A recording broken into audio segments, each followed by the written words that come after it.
Here, Congresswoman Cammack, Republican of Florida, member of the Energy Committee, the subcommittee on the weaponization of the federal government as well. Congresswoman, I don't know if you could hear that, but I just am really curious about how much we are underestimating these people with the numbers growing by the day of them coming in. And this is with the numbers tamped down, right? Because they've been flying people in. Have any of the TDA been on any of those flights? How can we find out? How do we as a public vet the government? Because it sounds like we need to. Right. No, you're 100% right, Harris. And I know that as we dig into this, and part of the reason why we don't know this information is because DHS has been unwilling to come forward and be transparent with Congress. So we know certainly TDA will have members that have been flown into the United States at taxpayers' expense. But here's a disturbing trend.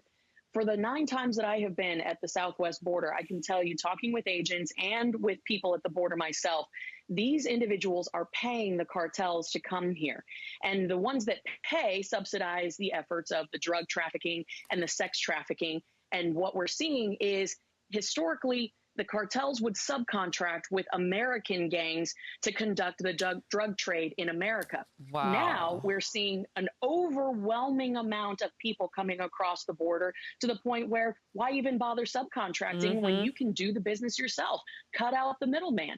That speaks volumes about how much of a cash cow the Biden-Harris illegal open border really is to the cartels and to the gangs. This is insane. That sounds like a shift, though, in their strategy. And it's almost like a syndicate. And I've said this before. So you come in, you pressure those who you want to now. You don't go through the American gangs. I mean, they are shifting their strategy. And the DHS is saying that they're still in infancy stage. What are we going to wait for them to just declare war all out on our soil? Well, clearly, why wouldn't they when there's no repercussions or consequences for their actions?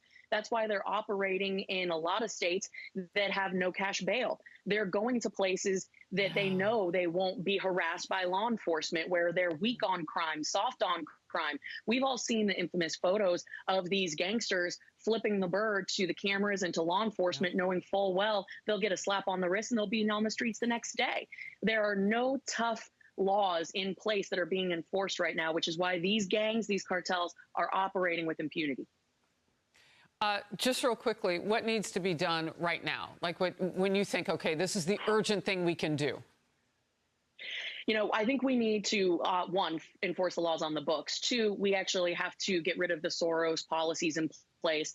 And when there have to be consequences, we need the deportations. We need to get these people out of the country that should have never been here in the first place. There's a long list of things that we have to do, but the catch and release policy, it is literally killing Americans, as we know. And again, that's something you could take care of, the current president with his pen.